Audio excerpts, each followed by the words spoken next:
This week, the NTSB holds its much-anticipated hearing on Airshow and air safety. Analysts say that Europe's emissions trading scheme will add to ticket prices. And a father and daughter team on a medical mission to Haiti use a BRS chute in a Bahamas ditching.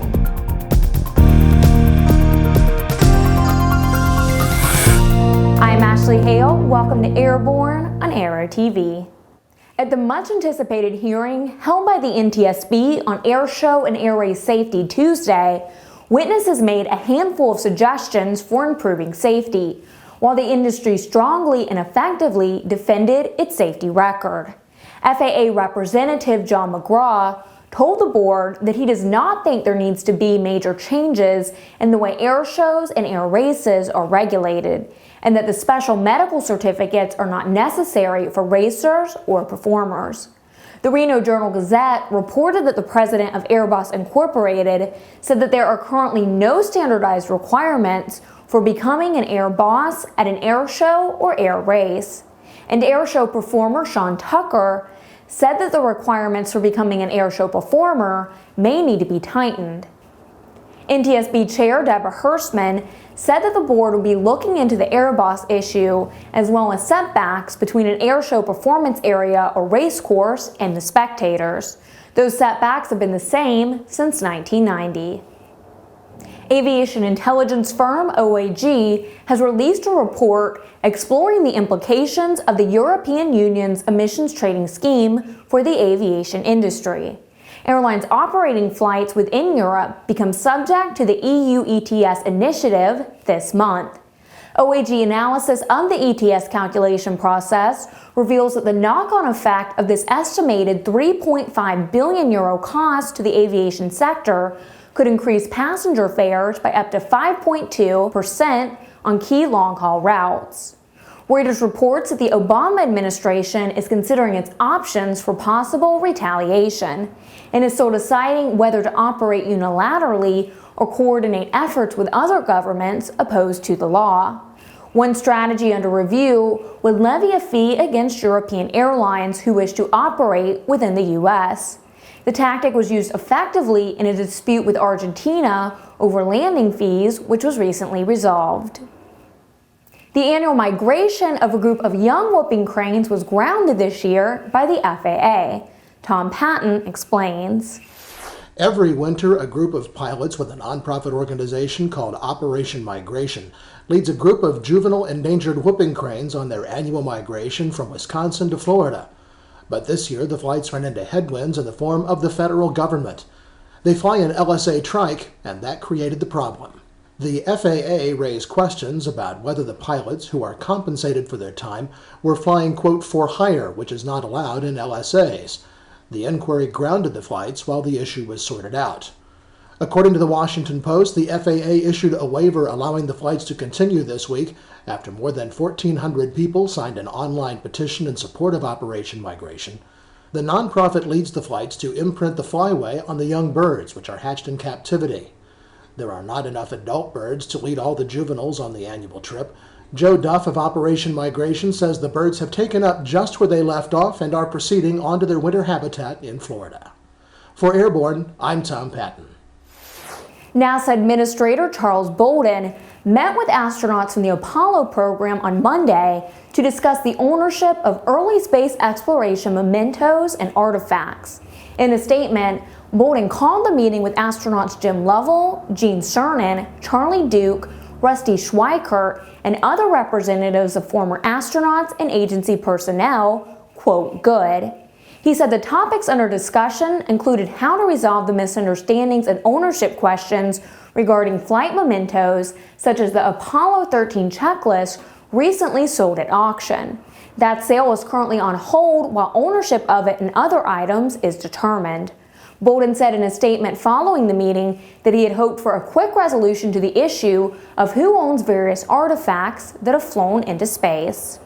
A doctor and his daughter were forced to ditch their Cirrus SR-22 off the coast of Andros Island in the Bahamas on Saturday, after the airplane developed engine problems which eventually resulted in a complete loss of power. The pilot elected to deploy the BRS-designed airframe parachute and alerted the Coast Guard as to their location. They were rescued shortly after the airplane came to rest in the ocean. But ABC News reported that the dunk in the ocean didn't deter the pair from their humanitarian mission.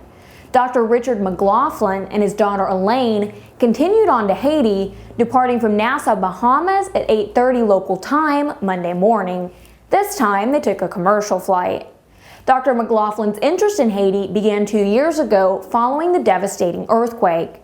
As to flying across the ocean again in a single-engine plane, McLaughlin says he'll be doing it, quote, as soon as he gets another airplane.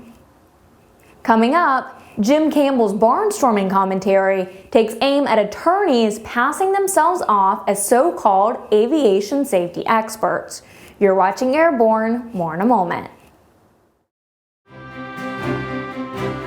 Redbird Skyport is a multifaceted aviation laboratory charged with developing innovative solutions to the issues facing the industry. It started out as a vision for a laboratory where we could objectively measure the systems and the processes that we were developing.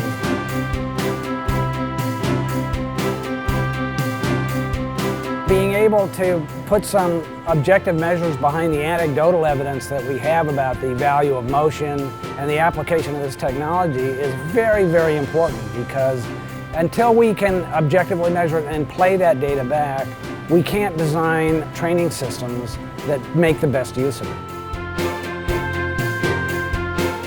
For more information about Redbird flight simulations, as well as Redbird's new Skyport, visit www.redbirdflightsimulations.com or www.redbirdskyport.com.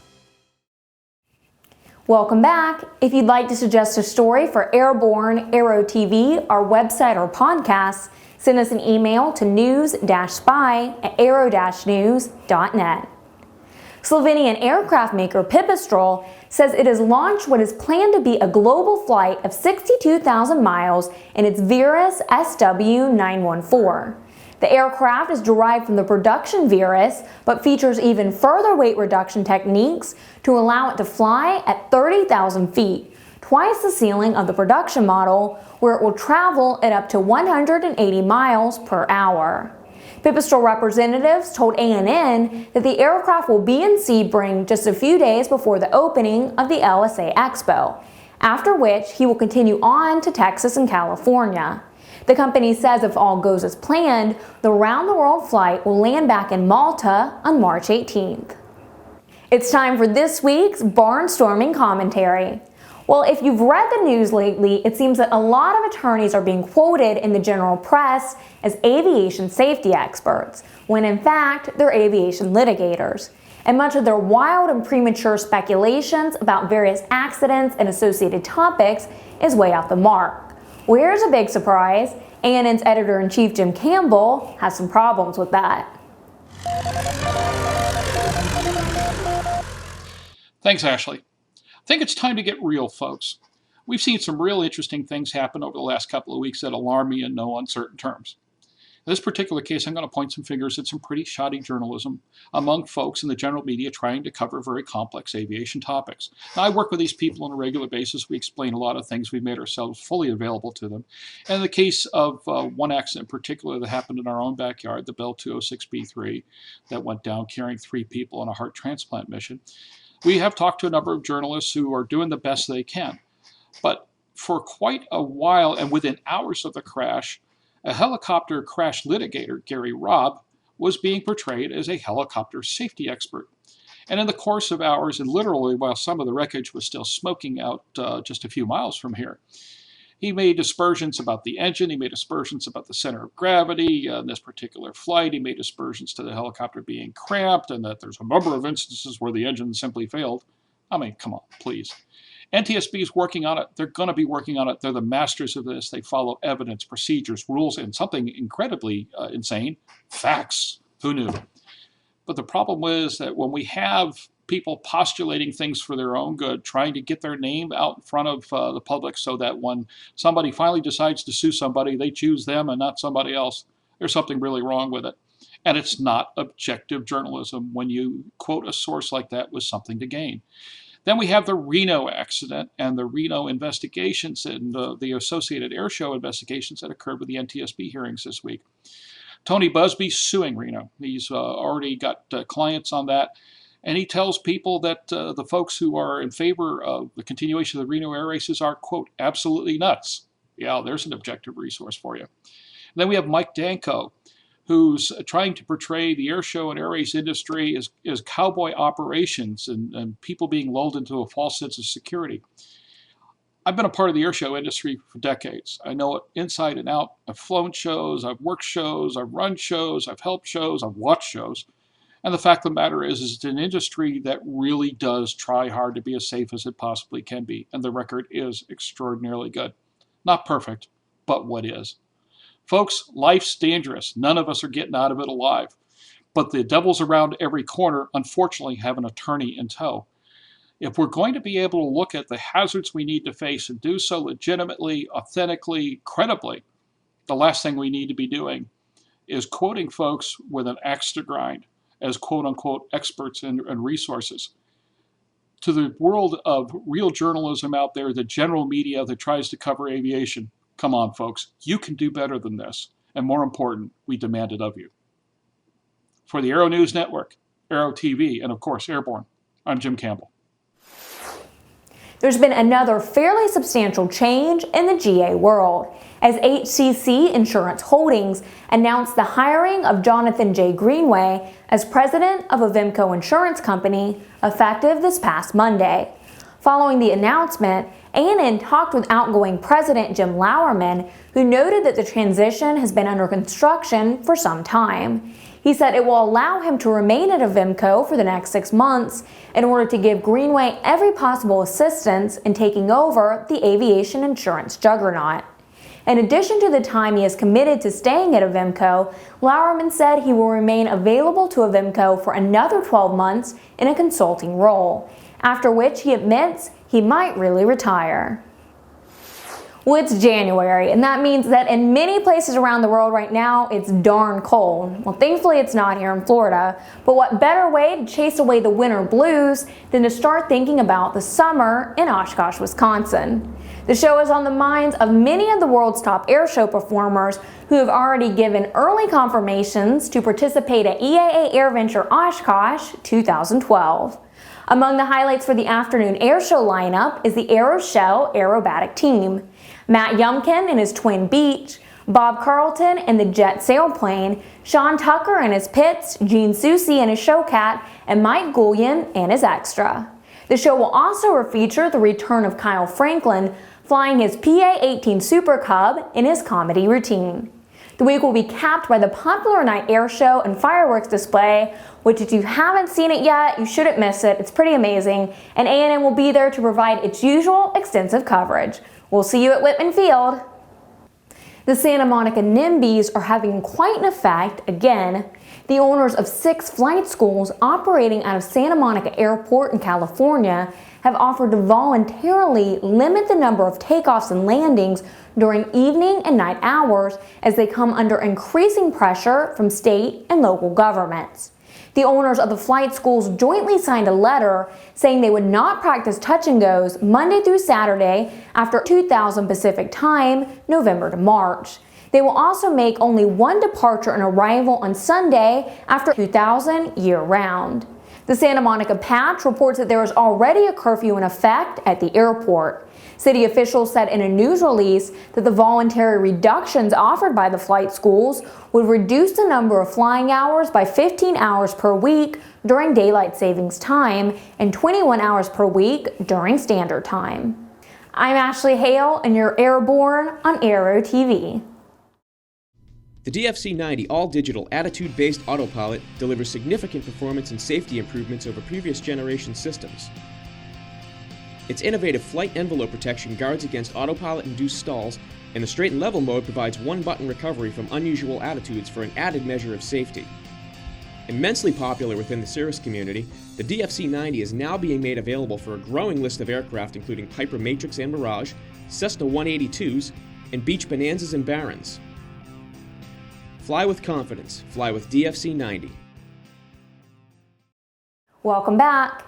In an internal company email Monday, Bell Helicopter announced that a new aircraft, codenamed Magellan, will be built in Amarillo, Texas, rather than in Canada. The Fort Worth Star-Telegram reports Magellan will be a larger, long-range aircraft targeting customers in the offshore oil industry. The email sent to employees by CEO John Garrison says the machine, which is being developed by Bell at facilities in Fort Worth, Arlington, and Amarillo, will be assembled, flight tested, and delivered to customers in Amarillo. The decision stems, at least in part, from production projections. Garrison tells employees production of the company's other commercial helicopters in Canada is expected to increase in the next few years, while a decline in production of the V-22 Osprey in Amarillo is expected to free up capacity there. We've heard about a couple of new products we thought you should know about this week. The FAA has granted an STC to Hartzell Propeller for a two-bladed propeller conversion kit for all normally aspirated PA-44-180 Piper Seminoles. The conversion kit provides Piper Seminoles with improved performance, appearance, and decreased noise signatures. Hartzell developed the new top prop STC in cooperation with Kent State University Aeronautics Program. Kent State of Kent, Ohio currently operates 24 aircraft in its training fleet. And Avidyne released software upgrades for its DFC-90 and DFC-100 autopilots. With this upgrade, the DFC-90 will have full-time envelope alerting, which protects against flight envelope exceedances by providing audio warnings to the pilot, even when the autopilot is not engaged. The R9 DFC-100 performance upgrade improves accuracy of aural alert for underspeed during approaches and minimizes nuisance alerts, improves robustness of aural alert data card, and contains a few bug fixes. The DFC-100 upgrade is free, while the DFC-90 upgrade will cost $500. Both require the unit to be returned to Avidyne for the upgrades to be completed. And now it's time for AVW, the Aero Video of the Week.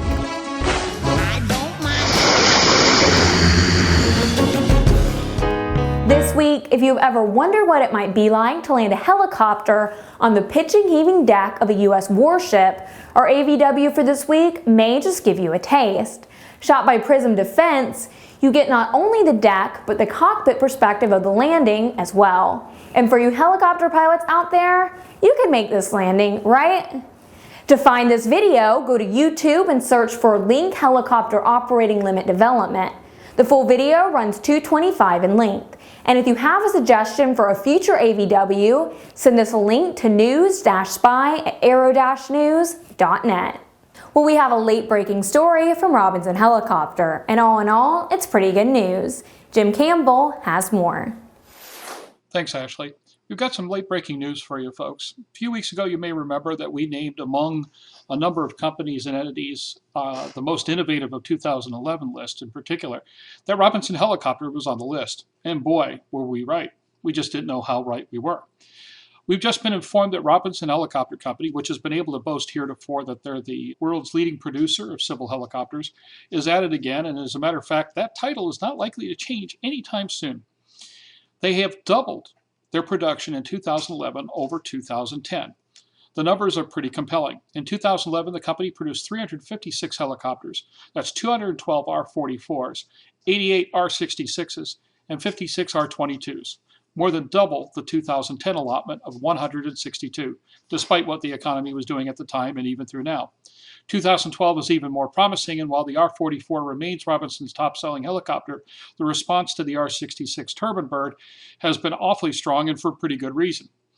The R-66 was certificated in October 2010, and as of the last of 2011, the order book exceeded 360 helicopters. That means that Robinson enters 2012 with a backlog of more than 400 aircraft orders, making production a top priority. The company says expanding its manufacturing space and continuing to increase the workforce, with priorities for 2012 including foreign validation of the R-66 and FAA certification of new options for the R-66, including floats and a police version. And yes, The Robbie folks remain quite confident that they're going to be the world's leading helicopter manufacturer for quite some time, at least as far as civil helicopters are concerned. For the Aero-News Network, Aero-TV, and Airborne, I'm Jim Campbell. Finally this week, a couple of aviation's better-known personalities posted an exchange this week on Facebook. Paul Plack picks up the story from there. Well, Ashley, Dan Greider is a Delta pilot. He's also an instructor in the DC-3. And he's a bluegrass musician who's known for putting together jam sessions at his campsite at Oshkosh every year. Recently, Dan posted a new video on YouTube offering an introductory lesson to guitar players who'd like to learn the finger play style. He linked it on his Facebook page, which prompted former Cessna CEO Jack Pelton to ask him, "So, if I wanted to buy a guitar and learn how to play, what would you recommend?" Dan replied, "Jack, I'm sorry, you may have misunderstood. I'm a musician, not a magician. I've seen your landings. Save your money and buy a CD so no one gets hurt." Then, in his next post, Dan added, "Okay, fine, I'm just kidding, Jack. I recommend a simple used guitar if you're unemployed. Sorry, I didn't mean to bring that up." You can find Dan's video on YouTube by searching Dan Greider Finger Play. It's great to see that after a really tough year, Dan has found his sense of humor. For Airborne, I'm Paul Plack. Get comprehensive, real-time, 24/7 coverage of the latest aviation and aerospace stories anytime at aero-news.net. And join us again next week for another edition of Airborne here on Aero-TV. I'm Ashley Hale, thanks for watching, and we'll see you next week.